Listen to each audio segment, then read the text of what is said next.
Hi, I'm Haley. I'm going to be talking about the process that I went through with the cochlear implant. And I'm going to add a little closed captioning on the bottom. That way, if you can't understand me, then there you go. I made this video because before I got my cochlear implant, I wanted to know like what you do before you get it or what it's like after. I looked up on YouTube and I tried to find a video, but there wasn't really any videos. Just videos of people getting their implant turned on, and I just wanted to know what you do like along the process with it. So I'm going to be explaining what you do and the process of the whole thing. Before the implant, I had a hearing aid, and I've been wearing hearing aids since I was 2 or 3 years old. I had hearing aids pretty much my whole life, and I got these about 2 months ago. So I'm still learning and processing everything that's going along with it. The first thing you'll have to do is make an appointment, and when you make an appointment, they'll ask you like, why do you want it, and do you want it on both, or do you want one on the left, or do you want one on the right? They give you a hearing test to see if you're a candidate for it, if you need it. If you do, they will make an appointment for you next time to tell you the process and everything that goes along with it and how long it will take. And there's this booklet that they give you, and it has 3 different companies, and there's a Cochlear, Advanced Bionics, and Medial. I don't know, I can't pronounce it, but I showed the Cochlear company because it was a perfect fit for me. I'm not telling you to pick Cochlear, pick that. Just pick one that is right for you. And then after you pick the company that you want, they then schedule the date for your surgery. And normally when they schedule the date, they'll they'll send you an email or call you and let you know like what you have to do the night before. Once you get the surgery, they're gonna tell you what you're going to be going through for like 2 weeks and things you can and can't do while you're healing. Me, I was in bed for like 3 or 4 days, and I had medicine to help make me feel better. My neck was swollen. I'll see if I can show you a picture, but it was swollen. It was so bad, but that's part of healing.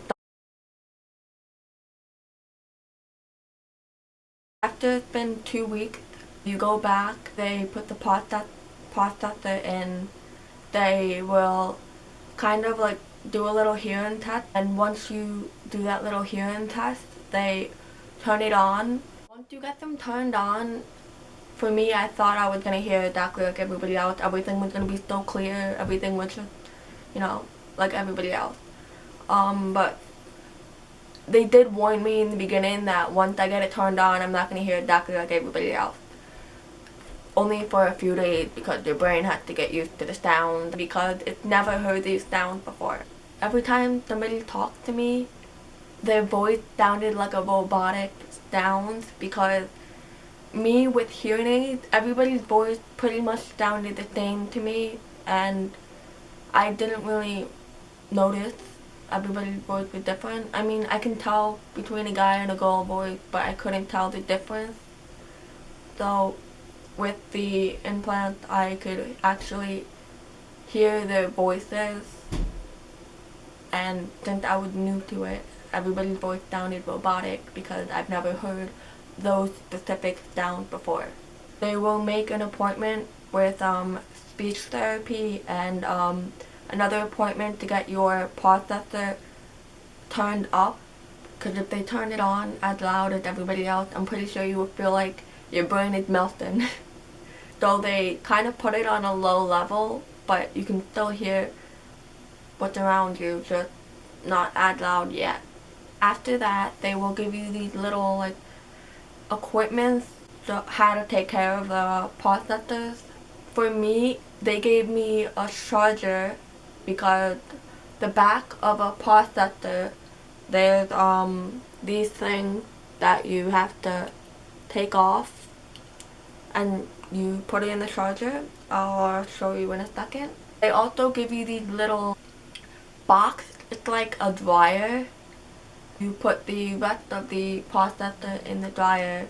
You push a button and then you just go to sleep, and then you open it in the morning, take the bottom part off the charger and just connect it and put it back in.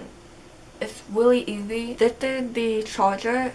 I unplugged it, so I don't have the wire. They give you 4, 2 for each, so that way while one's charging you can use the other one the next day. And they also give you a battery one which lasts I think about 2 to 3 days. I'm not sure. I don't really use it that much. I mostly use these. The next one I was talking about is the dryer. All you have to do is just take the top off and then put the processor in here, close it, and then you just push this button right here, and then that's it. Another thing I forgot. Once you get your processor turned on and the volume turned up, they also give you this little remote to, like, if the sound is too loud for you, turn the volume down if you want. If it's really bothering you, you can turn the volume down, but try to keep it up. They give you a bunch of equipment and you get to choose. Speech therapy, that's whatever you decide to go, or how many times a week you decide to go. Pretty much every appointment, or most of your appointments, you get your processors turned up, and the more you get them turned up, the more you actually understand everything clearer. I chose to have a cochlear implant because when I went to see my doctor when I had hearing aids, I had a hearing test, and they said that my hearing was getting worse and worse every single time I came, and they said that by the time I'm like 20 that I probably wouldn't be able to hear anything at all, even with hearing aids. Now the hearing aid that I had was one of the most powerful ones that they make, and it just wasn't doing anything for me anymore, so I decided to go with the implant. And I mean, I was scared at first because I don't like surgeries. I hate surgeries.